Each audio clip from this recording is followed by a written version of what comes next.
Big boss ಅನುಭವ ಒಂದು ಒಳ್ಳೆ ಎಕ್ಸ್ಪೀರಿಯನ್ಸ್ ಅಂತಾನೆ ಹೇಳ್ಬೋದು. ಬೀಂಗ್ ಅ ಟ್ರಾನ್ಸ್ಜೆಂಡರ್ ನಾನು ಬಿಗ್ ಬಾಸ್ ಮನೇಲಿ ಇದ್ದಿದ್ದು ಒಂದು ಒಳ್ಳೆ ಮೂಮೆಂಟ್ ಅಂತಾನೆ ಹೇಳ್ಬೋದು. ತುಂಬಾ ಕಲ್ತಿದ್ದೀನಿ. ಲೈಕ್ ಸುದೀಪ್ ಸರ್ ಮಾತುಗಳನ್ನ ನಾನು ಅಳವಡಿಸ್ಕೊಂಡಿದ್ದೀನಿ ನನ್ನ ಲೈಫಲ್ಲಿ. ಸೊ ಹಾಗೆ ಒಂದು ಬಿಗ್ ಬಾಸ್ ಎಕ್ಸ್ಪೀರಿಯನ್ಸ್ ಅಂದ್ರೆ ನನ್ನ ಒಂದು ವ್ಯಕ್ತಿತ್ವ ಏನಿತ್ತು, ನನ್ನ ಒಂದು ಪರ್ಸನಾಲಿಟಿ ಏನಿತ್ತು, ಹೊರಗಡೆ ಹೇಗಿದ್ನೋ ಮನೆ ಒಳಗಡೆನೂ ಹಾಗೆ ಇದೆ. ಹಾಗಾಗಿ ಒಂದು ಓವರ್ ಆಲ್ ಒಂದು ಒಳ್ಳೆ ಎಕ್ಸ್ಪೀರಿಯನ್ಸ್. ಸೊ ಈಗ ಯೋಚನೆ ಮಾಡಿದ್ರೆ ಎಲ್ಲಿ ಎಡವಿದ್ದು ಅನಿಸುತ್ತೆ ನಿಮಗೆ? ಮನೆಯಿಂದ ಹೊರಗಡೆ ಬರೋಕ್ಕೆ ಪ್ರಮುಖವಾದ ಕಾರಣ ಏನು ಅಂತ ಅನಿಸುತ್ತೆ? ಓಪನ್ ಅಪ್ ಲೇಟಾಗಿ ಆಯ್ತು ಅನಿಸುತ್ತೆ ನೀವು? ಹೌದು, ಒಂದು ಸ್ವಲ್ಪ ಲೇಟ್ ಆಗಾಯ್ತು. ಯಾಕಂದ್ರೆ ಒಬ್ಬೊಬ್ಬ ಪರ್ಸನಾಲಿಟಿ ಒಂದೊಂದ್ ತರ ಇರುತ್ತೆ. ಸೊ ನಾನು ನನ್ನ ಜರ್ನಿ ಪ್ರಕಾರ ಎಲ್ಲರ ಜೀವನ ತರ ನನ್ನ ಜೀವನ ಇರಲ್ಲ. ನಾನು ನನ್ನ ಒಂದು ಜರ್ನಿಲಿ ಸಪ್ರೆಸ್ಡ್ ಆಗಿದೆ ನನ್ನ ಲೈಫಲ್ಲಿ. ಸೊ ಓಪನ್ ಅಪ್ ಆಗಿರ್ಲಿಲ್ಲ ನನ್ನ ಟ್ರಾನ್ಸ್ಫಾರ್ಮೇಶನ್ ಟೈಮಲ್ಲಿ. ಸೊ ಹಾಗಾಗಿ ಮನೆ ಒಳಗಡೆ ಹೋದ ತಕ್ಷಣ ಡಿಫ್ರೆಂಟ್ ಪರ್ಸನಾಲಿಟೀಸ್, ಡಿಫ್ರೆಂಟ್ ವ್ಯಕ್ತಿತ್ವಗಳು ನಾನು ಮನೇಲಿ ನೋಡಿದೆ. ಸೊ ಎನಲೈಸ್ ಮಾಡಿ ಅವ್ರಿಗೆ ಯಾರು ಅಂತ ಗೊತ್ತಾಗ್ಬೇಕಂದ್ರೆ ಒಂದು ಸ್ವಲ್ಪ ಟೈಮ್ ಹಿಡಿತು. ಸೊ ಹಾಗಾಗಿ ಫಸ್ಟ್ ವೀಕ್ ಮತ್ತೆ ಸೆಕೆಂಡ್ ವೀಕ್ ಒಂದು ಸ್ವಲ್ಪ ಟೈಮ್ ತಗೊಂಡೆ ಅಷ್ಟೇ. ಅದಾದ್ಮೇಲೆ ಮತ್ತೆ ಪಿಕಪ್ ಆದೆ.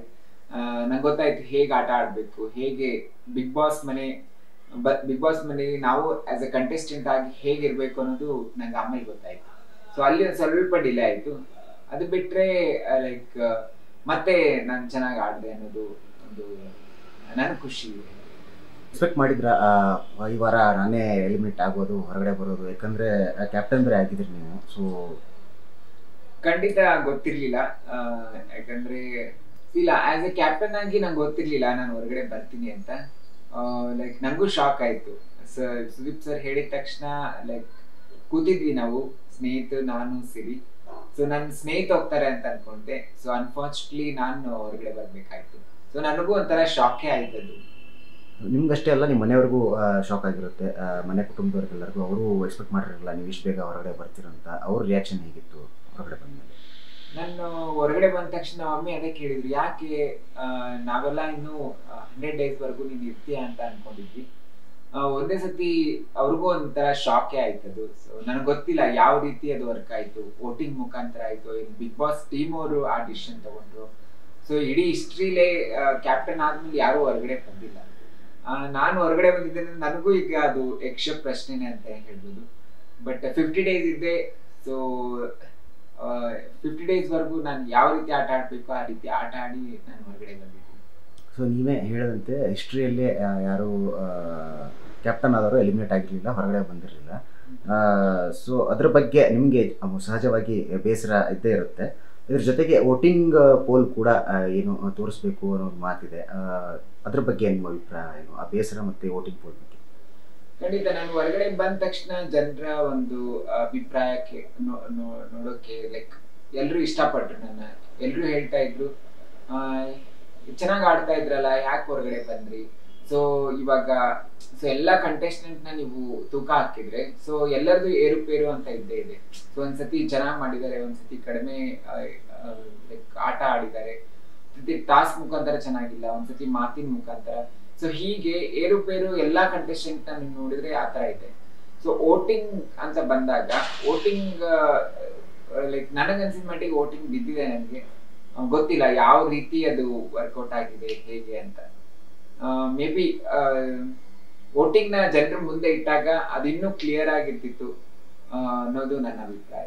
ನೀವು ಕ್ಯಾಪ್ಟನ್ ಆಗಿದ್ರಿ, ಸುಮ್ಮನಿಂದ ಆಚೆ ಬಂದ್ರಿ. ಆಚೆ ಬರುವಾಗ ಎಲ್ಲರೂ ಎಕ್ಸ್ಪೆಕ್ಟ್ ಮಾಡಿದ್ದು ಪ್ರತಾಪ್ಗೆ ಕ್ಯಾಪ್ಟನ್ ಮಾಡ್ತೀರಾ ಅಂತ. ಬಟ್ ನೀವು ಮೈಕಲ್ ಅವ್ರನ್ನ ಕ್ಯಾಪ್ಟನ್ ಮಾಡಿದ್ರಿ, ಯಾಕೆ ಅಂತ?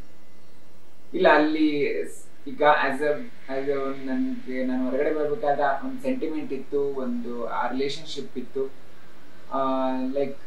ಆ ಒಂದು ಸೆಂಟಿಮೆಂಟ್ ಇಂದ ನಾನು ನನ್ನ ಒಂದು ಕ್ಯಾಪ್ಟನ್ಸಿ ಏನಿದೆ ಅದು ಕೊಡೋಕೆ ನಂಗೆ ಇಷ್ಟ ಇರ್ಲಿಲ್ಲ. ಯಾಕಂದ್ರೆ ನನ್ನ ಸರಿಸಮಾನ ಅಲ್ಲಿ ಕ್ಯಾಪ್ಟನ್ಸಿ ಟಾಸ್ಕ್ ಅಂತ ಬಂದಾಗ ನನ್ನ ಸರಿಸಮಾನ ಯಾರು ನನ್ನ ಪೈಪೋಟಿ ಕೊಟ್ಟಿದ್ರು ಅವ್ರಿಗೆ ನಾನು ಕೊಡ್ಬೇಕು ಅಂತ ಇತ್ತು ನನ್ನ ಮನಸ್ಸಲ್ಲಿ. ಮತ್ತೆ ಮೈಕಲ್ ಯಾವುದೇ ಡಿಸಿಷನ್ ತಗೊಂಡಾಗ್ಲು, ಅವ್ನು ಯಾವಾಗ ಕ್ಯಾಪ್ಟನ್ ಆದಾಗ ಅವ್ನು ಏನೇನು ಡಿಸಿಷನ್ ತಗೊಂಡಿದ್ದಾನೆ ನಾನು ಅದನ್ನ ನೋಡಿದ್ದೆ ಕಣ್ಣಾರೆ.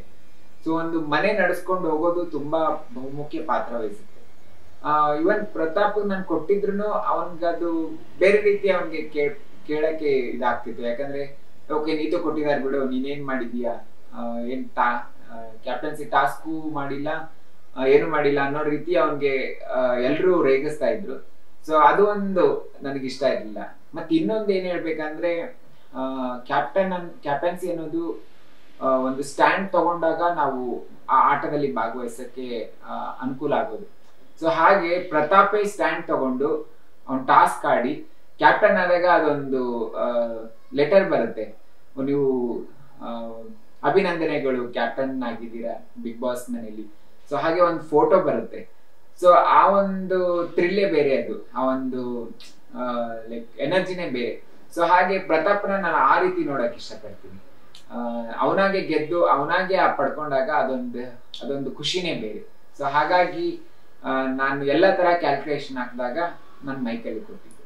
ಸೊ ಆ ಪ್ರೀತಿ ಅಂತ ನೋಡಿದಾಗ 100% ಪ್ರತಾಪ್ ಮೇಲೆ ನನಗೆ ಎಲ್ಲ ತರದ ಅಭಿಮಾನ ಇದೆ. ಸೊ ಅವನೇ ಗೆಲ್ಬೇಕು ಅನ್ನೋದು ಇದೆ ನನಗೆ. ಸೊ ಹಾಗಾಗಿ ಅವರೇ ಪಡ್ಕೊಂಡಾಗ ಇನ್ನೂ ಅದೊಂದು ಸಾರ್ಥಕತೆ ಅಂತ ಹೇಳ್ತಾರಲ್ಲ ಹಾಗೆ. ಸೊ ಹಾಗಾಗಿ ನಾನು ಅವ್ನು ಕೊಡ್ಲಿಲ್ಲ ಅಷ್ಟೇ. ಅದು ಬಿಟ್ರೆ ಸೊ ಮೈಕಲ್ ಕೊಟ್ಟಿದ್ದು ಒಂದು ಖುಷಿ ಇದೆ. ಸೊ ನೀವು ಹೊರಗಡೆ ಬರುವಾಗ ಪ್ರತಾಪ್ ತುಂಬಾನೇ ಕಣ್ಣೀರು ಹಾಕಿದ್ರು. ಸೊ ಅವರ ಆ ಕಣ್ಣೀರು, ಅವರ ಜೊತೆ ಒಂದು ಸಂಬಂಧ ಬಾಂಧವ್ಯದ ಬಗ್ಗೆ ಮಾತಾಡ್ತಾರೆ. ಪ್ರತಾಪ್ ನನ್ನ ಫಸ್ಟ್ ವೀಕಲ್ಲಿ ನಂಗೆ ಅಷ್ಟು ಗೊತ್ತಾಗ್ಲಿಲ್ಲ. ಹೊರಗಡೆ ಬೇರೆ ರೀತಿನೇ ಪ್ರೊಜೆಕ್ಟ್ ಆಗಿದ್ದ, ಕಾಗೆ ಹಾರಿಸ್ತಾನೆ ಹಾಗೆ ಹೀಗೆ ಅಂತ. ಬಟ್ ಒಳಗಡೆ ಬಂದಾಗ ಅವನು ನಂಗೆ ಹೇಳಿದ ಪ್ರಕಾರ ಇಲ್ಲ ದೀದಿ, ನಾನು 1 ವೀಕ್ ಅಷ್ಟೇ ಇದ್ದು ನಾನು ಹೋಗ್ಬೇಕು ಅಂತ ಬಂದಿದ್ದೀನಿ. ಯಾಕಂದ್ರೆ ನಮ್ಮ ತಂದೆ ತಾಯಿಗೂ ಇಷ್ಟ ಇಲ್ಲ ನಾನು ಇಲ್ಲಿ ಬಂದಿರೋದು. ಯಾಕಂದ್ರೆ ಮೀಡಿಯಾ ಅಂದ ತಕ್ಷಣ ನಮ್ಮ ತಂದೆ ತಾಯಿ ಬೇರೆ ರೀತಿನೇ ನೋಡ್ತಾ ಇದ್ದಾರೆ. ಯಾಕಂದ್ರೆ ಒಂದೇ ಸತಿ ಅವ್ನ್ ಒಳ್ಳೆ ಹೆಸರು ಬಂದಿತ್ತು, ಮತ್ತೆ ಒಂದೇ ಸತಿ ಡೌನ್ ಆಗಿತ್ತು. ಹಾಗಾಗಿ ನನ್ನ ಹತ್ರ ಶೇರ್ ಮಾಡ್ಕೊಂಡಿದ್ದ ಆ ತರ. ಆಮೇಲೆ ಫಸ್ಟ್ ವೀಕು, ಸೆಕೆಂಡ್ ವೀಕು ಅದಾದ್ಮೇಲೆ ನಂಗೆ ಗೊತ್ತಾಯ್ತು, ಓಕೆ ಒಂದ್ ಸ್ವಲ್ಪ ರಿಯಲಿಸ್ಟಿಕ್ ಇದೆ. ನೀನು ಕ್ಯಾಮ್ರಾ ನೋಡಿ ಅವ್ನು ಮಾತಾಡ್ತಾ ಇಲ್ಲ, ಅವನೇನು ಎಕ್ಸ್ಪ್ರೆಸ್ ಮಾಡ್ತಿದ್ದಾನೆ ಅದೊಂದು ಸ್ವಲ್ಪ ರಿಯಲಿಸ್ಟಿಕ್ ಆಗಿದೆ ಅನ್ನೋದು ನನ್ಗೆ ಗೊತ್ತಾಯ್ತು. ಹಾಗೆ ಒಂದು ಮಾತುಕತೆ, ಅವನು ಎಲ್ಲರೂ ಅವನ್ನ ರೇಗಿಸ್ತಾ ಇದ್ರು, ಇಲ್ಲ ಡ್ರೋನ್ ಹೆಂಗೆ ನೀನು ಇದನ್ ಮಾಡಿದೆ, ಲೈಕ್ ಹೊರಗಡೆ ಏನೇನೋ ಹೇಳಿ ನೀನು ಕತೆ ಕಟ್ಟಿ ಫೇಮಸ್ ಆಗಿದ್ದು ಹಾಗೆ ಹೀಗೆ ಅಂತ ಎಲ್ಲರೂ ರೇಗಿಸ್ತಾ ಇದ್ದ ಅವನಿಗೆ. ಸೊ ಆ ಟೈಮ್ ಅಲ್ಲಿ ಅವನು ಡಿಪ್ರೆಷನ್ಗೆ ಹೋಗ್ಬಿಟ್ಟಿದ್ದ, ಅಳೋಕ್ ಸ್ಟಾರ್ಟ್ ಮಾಡಿದ್ದ. ಸೊ ಅವಾಗ ಅವನ ಕನೆಕ್ಷನ್, ಮಾತುಕತೆ, ಅದಾದ್ಮೇಲೆ ಅವ್ನು ನನ್ ಟಾಸ್ಕ್ ಅಂತ ಬಂದಾಗ ಅವ್ನು ನನ್ಗೆ ಎಂಕರೇಜ್ ಮಾಡಿದ್ದು. ಸೊ ನಾನು ಅವ್ನಿಗೆ ಎಂಕರೇಜ್ ಮಾಡಿದ್ದು. ಸೊ ಆ ರೀತಿ ಇಬ್ರು ಒಬ್ರಿಗೊಬ್ರು ಅಪ್ಲಿಫ್ಟ್ ಮಾಡ್ತಾ ಬಂದ್ವಿ ನಾವು. ಸೊ ಹಾಗಾಗಿ ಲೈಕ್ ನಾನ್ ಗೆದ್ದಾಗ ನಾನು ಮನೆಯಿಂದ ಹೊರಗಡೆ ಬರ್ಬೇಕಾದ್ರೆ ಅವನು ಆ ಒಂದು ದುಃಖನ ವ್ಯಕ್ತಪಡಿಸ್ತಾನೆ. ಸೊ ನಂಗೂ ಬೇಜಾರಾಯ್ತು, ಲೈಕ್ ಬರ್ತಾ ಇದ್ದೀನಲ್ಲ ಪ್ರತಾಪನ್ ಬಿಟ್ಟು. ಅಂದ್ರೆ ಪ್ರತಾಪ್ ಅಂತಲ್ಲ, ಲೈಕ್ ಎಲ್ಲರೂ ನನಗೆ ಆ ಕನೆಕ್ಷನ್ ಕೊಟ್ಟಿದ್ರು. ಪ್ರತಾಪ್ ಇನ್ನೂ ಅದು ದುಃಖ ವ್ಯಕ್ತಪಡಿಸ್ತಾನೆ. ಸೊ ನೀವು ಹೇಳ್ದಂಗೆ ಪ್ರತಾಪ್ ಸನ್ಮಾನವನ್ನು ಸ್ವೀಕರಿಸಿದವರು, ನಂತರ ನಿರಂತರವಾಗಿ ಅವಮಾನಗಳನ್ನ ಕೂಡ ಎದುರಿಸಿದವರು. ಸೊ ಪರ್ಸನಲಿ ನೀವು ಈಗ ಬಿಗ್ ಬಾಸ್ ಮನೆಯಲ್ಲಿ ಪ್ರತಾಪ್ ಅವ್ರನ್ನ 50 ದಿನ ನೋಡಿದ ಕಾಣ್ತಾ ಇದೆ. ಸೊ ಪ್ರತಾಪ್ ಡ್ರೋನ್ ಬಗ್ಗೆ ಏನೇ ನಾವು ಹೊರಗಡೆ ಹೇಳಿದ್ರು, ಅದೆಲ್ಲವೂ ಎಲ್ಲೋ ಒಂದು ಕಡೆ ಅದಕ್ಕೆ ಕಾರಣ ಈ ಸೋಷಿಯಲ್ ಮೀಡಿಯಾ ಆಗಿರ್ಬೋದು, ಅಥವಾ ಬೇರೆ ಬೇರೆ ಟ್ರೋಲ್ಗಳಿರ್ಬೋದು. ಅದು ಕೂಡ ಎಲ್ಲರೂ ಒಂದು ಪ್ರತಾಪ್ ಅವ್ರಿಗೆ ಅದು ಎನ್ಕರೇಜ್ ಮಾಡಿ ಪುಷ್ ಮಾಡಿತ್ತ ಅಂತ ಅನ್ಸುತ್ತಾ ನಿಮಗೆ? ಖಂಡಿತ. ಅವನು ಹೇಳಿರೋ ಪ್ರಕಾರ ನಾನು ಔಟ್ ಆಫ್ ಕಂಟ್ರಿ ಇಂದ ಒಂದು ಕಾಂಪಿಟೇಷನ್ ಏನಿತ್ತು ಅದ್ ಮುಗಿಸ್ಕೊಂಡು ಬಂದ ತಕ್ಷಣನೇ ಸ್ಕೂಲ್ ಕಾಲೇಜಸ್ಗೆಲ್ಲ ಅವ್ನು ಕರೆಯಕ್ ಸ್ಟಾರ್ಟ್ ಮಾಡಿದ್ರಂತೆ. ಸೊ ಅದಾದ್ಮೇಲೆ ಅವನು ಮಾತು ಸ್ವಲ್ಪ ಸ್ಪಷ್ಟತೆ ಜಾಸ್ತಿ. ಅದೇ ರೀತಿ ಅವನು ಸ್ವಲ್ಪ ಕಥೆನೂ ಕಟ್ಟಿದ್ದಾನೆ, ಹೇಳ್ದ ಅವನು ನನ್ಗೆ ಸ್ವಲ್ಪ ಸುಳ್ಳು ಹೇಳಿದ್ದು ನಾನು. ಸೊ ಆ ಟೈಮಲ್ಲಿ ನಂಗೆ ಗೊತ್ತಾಗ್ಲಿಲ್ಲ, ನಾನು ಹೇಳಿದ ಮಾತುಗಳು ಎಷ್ಟೊಂದು ಜನ ಇನ್ಸ್ಪಿರೇಷನ್ ಆಗಿ ತಗೊಂಡ್ರು. ಸೊ ಅದಾದ್ಮೇಲೆ ಎಷ್ಟೊಂದು ಫಂಕ್ಷನ್ಸ್ ಗಳೆಲ್ಲ ನನ್ ಕರೀತಿದ್ರು. ಕರೆದಾದ್ಮೇಲೆ ನಾನು ಅದೇ ರೀತಿ ಮಾತಾಡ್ತಿದ್ದೆ. ನನ್ನಿಂದ ಎಷ್ಟೊಂದು ಜನ ಇನ್ಸ್ಪೈರ್ ಆಗಿದ್ದಾರೆ, ಯಂಗ್ ಸೈಂಟಿಸ್ಟ್ ಅನ್ನೋ ತರ ನನ್ ಕರೆದಿದ್ದಾರೆ. ಸೊ ಹಾಗೆ ಲೈಕ್ ಸೋಷಿಯಲ್ ಮೀಡಿಯಾಗಳಿಂದ ಅವನು ಫೇಮಸ್ ಆದ. ಅದಾದ್ಮೇಲೆ ನಿಮ್ಗೆ ಗೊತ್ತಿರೋ ಹಾಗೆ ಅವನ ಮಾತು, ಅವನ ಒಂದು ಏನು ಹೇಳ್ತಿದ್ದ, ಅದ್ರಿಂದ ಅವನು ತುಂಬಾ ಜನರಿಗೆ ರೀಚ್ ಆಗಿದ್ದ. ಅದಾದ್ಮೇಲೆ ಅವ್ನ್ ಗೊತ್ತಾಯ್ತು ಅದೊಂದು ಕತೆ ಕಟ್ಟಿ ಅವನು ಹೇಳ್ತಾ ಇದ್ದಾನೆ ಅನ್ನೋದು ಗೊತ್ತಾಯ್ತು ಜನಕ್ಕೆ. ಸೊ ಅದಾದ್ಮೇಲೆ ನಿಮ್ಗೆಲ್ಲರಿಗೂ ಗೊತ್ತಿರೋ ಹಾಗೆ ಇದೆಲ್ಲ ಸುಳ್ಳು ಅನ್ನೋದು ಗೊತ್ತಾಯ್ತು. ಅದೆಲ್ಲ ಹಂಚ್ಕೊಂಡ ಅವನಿಗೆ ಮನೆ ಒಳಗಡೆ. ಸೊ ಹೀಗಾಗಿತ್ತು, ಅದಕ್ಕೋಸ್ಕರ ನನ್ನ ಹೆಸರು ಈ ತರ ಮತ್ತೆ ಕೆಳಗಡೆ ಬಿತ್ತು. ಅದರಿಂದ ನಮ್ಮ ತಂದೆ ತಾಯಿಗೂ ಅದು ಎಫೆಕ್ಟ್ ಆಯ್ತು ಅನ್ನೋ ರೀತಿಲಿ ಮಾತುಕತೆ ಆಗಿತ್ತು. ಸೋಷಿಯಲ್ ಮೀಡಿಯಾಗಳಿಂದಾನೇ ಅವನೊಂದ್ ಸ್ವಲ್ಪ ಹೈಪ್ ಆದ ಆ ಟೈಮಲ್ಲಿ.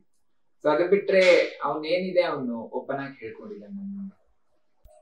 ಸೊ ಇದರೆಲ್ಲದರ ನಡುವೆ ಡ್ರೋನ್ ಪ್ರತಾಪ್ ಅವರದ್ದು ದೃಷ್ಟಿ ಸರಿಯಿಲ್ಲ, ಹುಡುಗಿಯರು ನೋಡೋ ದೃಷ್ಟಿ ಸರಿಯಿಲ್ಲ ಅನ್ನೋ ಒಂದು ಚರ್ಚೆ ನಡೀತು. ನೀವು ಅವರ ಅಕ್ಕನ ಸ್ಥಾನದಲ್ಲಿ ಇದ್ದೀರಾ, ಸೊ ಅದ್ರ ಬಗ್ಗೆ ಮಾತಾಡೋದು. ಖಂಡಿತ ಆ ತರ ನಾನು ಯಾವತ್ತೂ ನೋಡಿಲ್ಲ. ಅವನು ಯಾವ ರೀತಿ ಅಂದ್ರೆ ಒಂದ್ ಸ್ವಲ್ಪ ಅಬ್ಸರ್ವೇಷನ್ ಜಾಸ್ತಿ ಅವನು. ಸೊ ಇವನ್ ಅವ್ನು ಯಾವತ್ತಾದ್ರೂ ಈ ತರ ಕುತ್ಕೊಂಡಾಗ ಅವನ್ನೆಲ್ಲರನ್ನು ಅಬ್ಸರ್ವ್ ಮಾಡ್ತಿದ್ದ ನೀಟಾಗಿ. ನಾನು ಆಸ್ ಒಂದು ಹುಡುಗಿಯಾಗಿ ನನ್ಗೆ ಯಾವತ್ತೂ ಆತರ ಅವನು ಬೇರೆಯವ್ರನ್ನ ಅಥವಾ ನನ್ನೂ ಅಷ್ಟೇ ಯಾರನ್ನಾದ್ರೂ ಅಷ್ಟೇ ಅವನು ಆತರ ನೋಡಿಲ್ಲ, ನೋಡೋದೇ ಇಲ್ಲ ಅವನು. ವಿನಯ್ ಒಂದ್ ಮಾತು ಹೇಳ್ತಾರೆ, ಈ ತರ ಯಾವ ತರ ಹುಡುಗಿ ಬೇಕು ನಿನ್ಗೆ ಹಾಗೆ ಹೀಗೆ. ಸೊ ಇಲ್ಲಿ ಬಿಗ್ ಬಾಸ್ ಮನೇಲಿ ಯಾರು ಇಷ್ಟ ಆಗ್ಲಿಲ್ಲ ಅನ್ನೋ ತರ ಒಂದು ಪಾಯಿಂಟ್ ಹಾಕ್ತಾರೆ ವಿನಯ್. ಆ ಟೈಮಲ್ಲಿ ಅವ್ನು ಹೇಳ್ತಾನೆ, ಇಲ್ಲ ಒಂದು ಹಳ್ಳಿ ಹುಡುಗಿ ನಮ್ಮ ಅಪ್ಪ ಅಮ್ಮ ಯಾರು ನೋಡ್ತಾರೆ ಅವ್ರನ್ನ ನಾನು ಮದ್ವೆ ಆಗ್ತೀನಿ, ಸೊ ಒಂದು 10 ನಿಮಿಷದಲ್ಲಿ ರೆಡಿ ಆಗ್ಬಿಡ್ಬೇಕು ಅನ್ನೋದು ಅವನ್ ಹೇಳ್ದ ವಿನಯ್. ಅಂದ್ರೆ ಅಷ್ಟು ಸಿಂಪಲ್ ಆಗಿರೋ ಒಂದು ಹುಡುಗಿ ನನ್ ಮದ್ವೆ ಆಗ್ತೀನಿ ಅನ್ನೋದು ಅವ್ನು ವ್ಯಕ್ತಪಡಿಸ್ದ. ಸೊ ನಾನ್ ನೋಡಿರೋ ತರ ಅವ್ನ ಆ ತರ ವ್ಯಕ್ತಿ ಅಲ್ಲ, ಒಂದು ಒಳ್ಳೆ ವ್ಯಕ್ತಿ. ಅವ್ನು ನೋಡೋ ದೃಷ್ಟಿ ಯಾವತ್ತೂ ಕ್ಲೀನ್ ಆಗಿತ್ತು. ಸೊ ವಾರದಿಂದ ವಾರಕ್ಕೆ ಡ್ರೋನ್ ಪ್ರತಾಪ್ ಅವ್ರ ಪಾಪ್ಯುಲಾರಿಟಿ ಹೆಚ್ಚಾಗ್ತಾ ಇದೆ. ಸೊ ಅದಕ್ಕೆ ಕಾರಣ ಅದು ಬುದ್ಧಿವಂತಿಕೆನಾ ಅಥವಾ ಇನ್ನೋಸೆನ್ಸ್? ಇಲ್ಲ, ಅವ್ನು ಯಾವತ್ತೂ ಇನ್ನೋಸೆನ್ಸ್ ತೋರಿಸಿಲ್ಲ. ಯಾವಾಗ ಲೆಟರ್ ಟಾಸ್ಕ್ ಅಂತ ಬಂದಾಗ ಸೊ ಎಲ್ಲರೂ ಎಮೋಷನ್ ಆಗಿದ್ರು. ಯಾಕಂದ್ರೆ ಇಲ್ಲಿ ಆಸ್ ಅ ಕಂಟೆಸ್ಟೆಂಟ್ ಆಗಿ ಹೋಗಿರ್ತೀವಿ ಮನೆ ಒಳಗಡೆ, ಅದಾದ್ಮೇಲೆ ನಮ್ಗೆ ನಮ್ಮ ಮಾತನ್ನ ಕೇಳಕ್ ಯಾರು ಇರಲ್ಲ. ಸೊ ಇಲ್ಲಿ ಯಾರು ಒಳ್ಳೆಯವರು ಯಾರು ಕೆಟ್ಟವರು ಅನ್ನೋದು ಒಂದು ಯಕ್ಷ ಪ್ರಶ್ನೆ ಆಗಿರುತ್ತೆ. ಸೊ ಒಂದ್ಸತಿ ಚೆನ್ನಾಗಿ ಮಾತಾಡಿರ್ತಾರೆ, ನೆಕ್ಸ್ಟ್ ಡೇ ಮತ್ತೆ ಅವರೇ ಜಗಳ ಆಡ್ತಾರೆ, ಅವರೇ ನಾಮಿನೇಟ್ ಮಾಡ್ತಾರೆ ಯಾವ್ದೋ ಒಂದು ಕಾರಣ ಇಟ್ಕೊಂಡು. ಸೊ ಹಾಗೆ ಲೈಕ್ ಲೆಟರ್ ವಿಚಾರ ಅಂತ ಬಂದಾಗ ಓಕೆ ಮನೆ ಲೆಟರ್ ಓದ್ಬೇಕು, ಮನೆ ನಾವು ಕೇಳ್ಬೇಕು ಅನ್ನೋದು ಇದ್ದೇ ಇರುತ್ತೆ. ಹಾಗಾಗಿ ಆ ಟೈಮಲ್ಲಿ ಸ್ವಲ್ಪ ಎಮೋಷನ್ ಆಗಿದ್ದ. ಅದು ಬಿಟ್ರೆ ಅವ್ನು ಯಾವತ್ತೂ ತೋರಿಸಿಲ್ಲ ನಾನು ಇನ್ನೋಸೆಂಟು, ನನ್ಗೆ ಸಿಂಪತಿ ಬೇಕು, ಆ ರೀತಿ ಯಾವತ್ತೂ ಅವನು ವ್ಯಕ್ತಪಡಿಸಿಲ್ಲ. ಯಾವಾಗ ಅಲ್ಲಿ ಕಂಟೆಸ್ಟೆಂಟ್ಸ್ ಗಳು ಅವನ್ನ ಡ್ರೋನ್ ಈ ತರ ಡ್ರೋನ್ ಇಟ್ಕೊಂಡು ನೀನ್ ಈ ತರ ಎಲ್ಲ ಜನರಿಗೆ ಮೋಸ ಮಾಡಿದೆ ಹಾಗೆ ಹೀಗೆ ಅಂದಾಗ ಸೊ ಆಟೋಮೆಟಿಕ್ ಅದು ಹೈಲೈಟ್ ಆಯ್ತು. ಸೊ ಹಾಗಾಗಿ ಅವ್ನು ಫೇಮಸ್ ಆಗಿದ್ದ. ಅವನಾಗೆ ಬಂದು ಯಾವತ್ತೂ ಅವ್ನು ಹೇಳ್ಕೊಡಿಲ್ಲ ಹೀಗೆ ಹಾಗೆ. ಅವ್ನು ಹೈಲೈಟ್ ಆಗುವಂತ ಒಂದು ಡ್ರಾಮಾ ಆಯ್ತು, ಒಂದು ಆಕ್ಟಿವಿಟೀಸ್ ಆಯ್ತು, ಅವ್ನು ಯಾವತ್ತೂ ನನ್ ಮುಂದೆ ಮಾಡಿಲ್ಲ. ಇವನ್ ಯಾವ್ದೇ ಟಾಸ್ಕ್ ಅಂತ ಬಂದಾಗ ಅವನು ಕ್ಲಿಯರ್ ಆಗಿ ಹೇಳ್ತಿದ್ದ, ಯಾವ್ದೇ ಪಾಯಿಂಟ್ ಆದ್ರೂ ಎನಲೈಸ್ ಮಾಡ್ತಿದ್ದ. ಇವನ್ ನಾಮಿನೇಷನ್ ವಿಚಾರವಾಗಿನೂ ಅಷ್ಟೇ ಅವನು ಕರೆಕ್ಟ್ ಆಗಿ ನಾವು ನಿರ್ಧಾರಗಳನ್ನ ತಗೊಂಡು. ಸೊ ಹಾಗಾಗಿ ಅವನು ಜನರಿಗೆ ತಲುಪಿದನ ಹೊರತಾಗಿ ಯಾವುದೋ ಒಂದು ಗಿಮಿಕ್, ಯಾವುದೋ ಒಂದು ಡ್ರಾಮಾ ನಾನು ಮನೇಲಿದ್ದಾಗ ನಾನು ನೋಡಿಲ್ಲ. ಸೊ ನಿಮ್ಮ ಪ್ರಕಾರ ಈ ಬಾರಿ ಬಿಗ್ ಬಾಸ್ ಗೆಲ್ಲುವ ಕ್ವಾಲಿಟೀಸ್ ಯಾವ ಕಂಟೆಸ್ಟೆಂಟ್ ಇದೆ, ಯಾಕೆ? ಈ ಬಾರಿ ಬಿಗ್ ಬಾಸ್ ಗೆಲ್ಲುವ ಲೈಕ್ ಕಂಟೆಸ್ಟೆಂಟ್ ಇದಾರೆ, ತುಂಬಾ ಜನ ಇದ್ದಾರೆ. ಲೈಕ್ ಅಲ್ಲಿ ನಾನು ನೋಡಿದಾಗ ಎಕ್ಸಾಂಪಲ್ ಪ್ರತಾಪ್ ಅಂತ ಅನ್ಕೊಳ್ಳಿ, ಇವನ್ ಕಾರ್ತಿಕ್, ತನಿಷಾ ಇಂಜುರಿ ಆಗಿದೆ ಈಗ, ಸೊ ಗೊತ್ತಿಲ್ಲ ಏನಾಗುತ್ತೆ. ಇವನ್ ಸಂಗೀತನೂ ಒಂದು ಒಳ್ಳೆ ಕಂಟೆಸ್ಟೆಂಟ್, ಬಟ್ ಅವ್ರಿಗೆ ಒಂದ್ ಸ್ವಲ್ಪ ಅದು ವೇರಿಯೇಷನ್ ಆಗ್ತಿದೆ. ಬಟ್ ಬೇರೆ ತರ ನೋಡಿದಾಗ she is also very good. ಮತ್ತೆ ವರ್ತೂರ್ ಸಂತೋಷ್ ಅವ್ರು ಇನ್ನೂ ಓಪನ್ ಅಪ್ ಆಗಿ ಅವ್ರ ವ್ಯಕ್ತಿತ್ವ ತೋರಿಸಿದಾಗ ಇನ್ನೂ ಅವರು ಚೆನ್ನಾಗಿ ಆಡ್ಬೋದು. ಯಾಕಂದ್ರೆ ಟಾಸ್ಕ್ ಮುಖಾಂತರ ಅಂತಂದಾಗ ಅವ್ರು ಚೆನ್ನಾಗಿ ಆಡಿದ್ದಾರೆ. ಸ್ಟ್ರಾಟಜೈಸ್ ವೈಸ್ ಆಯ್ತು, ಯಾವ ಟೈಮಲ್ಲಿ ಅವರು ಟಾಸ್ಕ್ ಇನ್ವಾಲ್ವ್ ಆಗ್ಬೇಕು. ಸೊ ಆ ರೀತಿ ನೋಡಿದಾಗ ವರ್ತೂರ್ ಸಂತೋಷ್ ಅವರು ತುಂಬಾ ಸ್ಟ್ರಾಂಗ್ ಆಗಿದ್ದಾರೆ. ಮತ್ತೆ ಕಾರ್ತಿಕ್ ಹೇಳಿದ್ರು, ತುಕಾಲಿ ಅವರು ಚೆನ್ನಾಗಿ ಆಡ್ತಿದ್ದಾರೆ. ಬಟ್ ಅವರು ನಾನ್ ನೋಡಿರೋ ಪ್ರಕಾರ ಒಂದ್ ಸ್ವಲ್ಪ ಅದೆಲ್ಲ ಬಿಟ್ರೆ ಲೈಕ್ ಮಾತಲ್ಲಿ ಅವರು ಸ್ವಲ್ಪ ಸ್ಪಷ್ಟತೆ ಇದ್ರೆ 100% ಅವರು ಗೆಲ್ಬಹುದು. ಈಗ ನೋಡಿದಾಗ ನನ್ ಫಸ್ಟ್ ಪ್ರಿಫರೆನ್ಸ್ ಪ್ರತಾಪ್ ಮತ್ತೆ ಕಾರ್ತಿಕ್ ಸಂಗೀತ. ಈ ಪ್ರತಾಪ್ ಅವ್ರನ್ನ ಹೊರತುಪಡಿಸಿದ್ರೆ ಇಲ್ಲೊಂದು ನೀವು ಮನೆಯವರೆಲ್ಲ ಸೇರಿಸಿ ಸ್ಟಾರ್ಟಿಂಗ್ ಅಲ್ಲಿ ಇನಿಷಿಯಲ್ ಡೇಸ್ ಅಲ್ಲಿ ವಿನಯ್ ಅವ್ರನ್ನ ಹೀರೋ ಮಾಡ್ಬಿಟ್ರೆ ಅನ್ಸುತ್ತೆ. ಇಲ್ಲ, ನಮ್ಗೆ ಎಕ್ಸಾಂಪಲ್ ಎಂಟ್ರಿ ಆದ ತಕ್ಷಣ ಗೊತ್ತಾಗಲ್ಲ ಯಾರು ಒಳ್ಳೆಯವರು ಯಾರು ಕೆಟ್ಟವರು, ಹೇಗಿರ್ತಾರೆ, ಹೇಗವ್ರ ಪರ್ಸನಾಲಿಟೀಸ್. ನಮ್ ಪರ್ಸನಲಿ ಅವ್ರು ಯಾರು ಗೊತ್ತಿರಲಿಲ್ಲ ನಮ್ಗೆ. ನಂಗೆ ಬರೀ ನಮ್ರತಾ ಗೊತ್ತಿದ್ರು ಹೊರಗಡೆ, ಮತ್ತೆ ಮೈಕಲ್ ಗೊತ್ತಿದ್ರು. ಮೈಕಲ್ ನಮ್ಮ ಸ್ಟುಡಿಯೋಗೆ ಬಂದು ನಾನು ಟ್ಯಾಟೋ ಹಾಕಿದ್ರು, ಫುಲ್ ಟ್ಯಾಟೋ. ಸೊ ಹಾಗೆ ನನ್ಗೆ ಬೇರೆ ಕಂಟೆಸ್ಟೆಂಟ್ಸ್ ಗಳು ಅಷ್ಟು ಪರಿಚಯ ಇರ್ಲಿಲ್ಲ.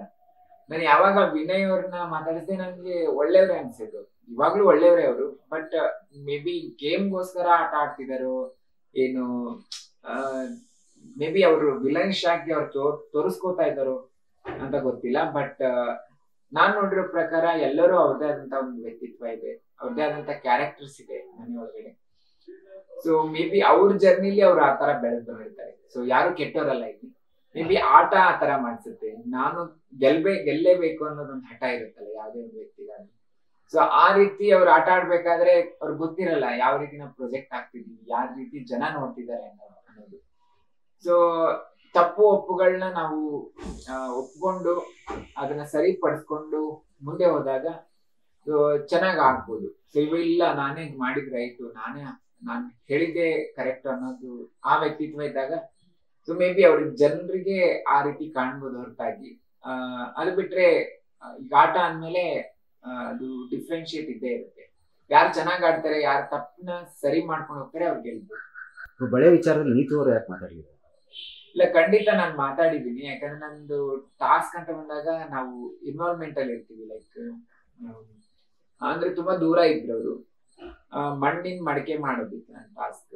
ಸೊ ಮಣ್ಣು ಬರ್ತಿರ್ಬೇಕಾದ್ರೆ ಲೈಕ್ ನಂಗೆ ಜಗಳ ಕೇಳಿಸ್ತಾ ಇತ್ತು, ಬಳೆ ಗಿಳೆ ಅಂತ ಏನೋ ಜೋರಾಗಿ ಮಾತಾಡ್ತಾ ಇದ್ರು, ಬಳೆ ಹಾಕೊಂಡಿಲ್ಲ ಆತರ ಈ ತರ ಅಂತ. ಸೊ ಅವಾಗ ನನ್ ವಿನಯ್ ಬಂದ ತಕ್ಷಣ, ನಮ್ ಟೀಮ್ ಆಗಿರೋದ್ರಿಂದ ಬಂದ ತಕ್ಷಣ ಕೇಳ್ದೆ ನಾನು, ಏನ್ ವಿನಯ್ ಆತರ ಎಲ್ಲ ಮಾತಾಡ್ತಿದ್ರೆ, ಏನ್ ಸಮಾಚಾರ, ಯಾಕೆ ಇಷ್ಟು ರೇಗಾಡೋದ್ ಅವಶ್ಯಕತೆ ಇದೆನಾ, ಇದು ಸಿಂಪಲ್ ಟಾಸ್ಕ್ ಇದು. ಓಕೆ, ನಮ್ಮ ಮನೆತನಕ್ಕೆ ಅವ್ರ ಮನೆತನಕ್ಕೆ ಆಗಲ್ಲ, ಹೌದು, ಅದು ಅದೇ ರೀತಿ ಇರೋದು ಟಾಸ್ಕ್.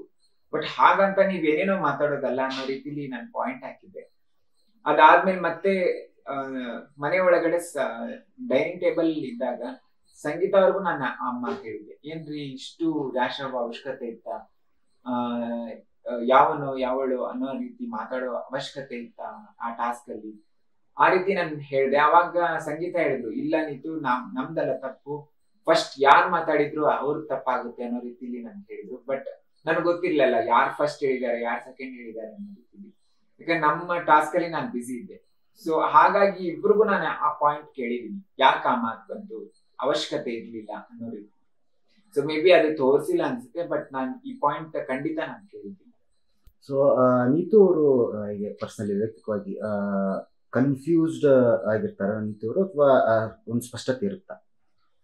ಇಲ್ಲ, ಸ್ಪಷ್ಟತೆ ಖಂಡಿತ ಇರುತ್ತೆ. ಯಾಕಂದ್ರೆ ಫಸ್ಟ್ 2 weeks ನಾನು ಹೇಳೋ ಪ್ರಕಾರ ನಾನು ಹಾರ್ಮೋನಲ್ ಟ್ರೀಟ್ಮೆಂಟ್ ನಮ್ಮ ಮೈ ಒಳಗಡೆ, ಈಗ ನಾವು as a male to female ಆಗ್ಬೇಕಂದ್ರೆ ನಮ್ಗೆ ತುಂಬಾ ವೇರಿಯೇಷನ್ಸ್ ಇರುತ್ತೆ ನಮ್ಮ ಬಾಡಿಲಿ. ಆ ಟೈಮಲ್ಲಿ ಲೈಕ್ ಸ್ಪಷ್ಟತೆ ಇರಲ್ಲ ನಮ್ದು. ಒಂದೊಂದ್ಸತಿ ವೇರಿಯೇಷನ್ಸ್ ಇದ್ದಾಗ, ಹೇಗೆ ಹೆಣ್ಮಕ್ಳಿಗೆ ಮಂತ್ಲಿ ಅದು ವೇರಿಯೇಷನ್ಸ್ ಇರುತ್ತೆ ಪೀರಿಯಡ್ಸ್ ಅಂತ ಬಂದಾಗ, ಸೊ ಆ ರೀತಿ ನಮ್ಗೆ ಎವ್ರಿ ಡೇ ಆ ಫ್ಲಕ್ಚುಯೇಷನ್ ಇರುತ್ತೆ, ಮೈಂಡ್ ಫ್ಲಕ್ಚುಯೇಷನ್.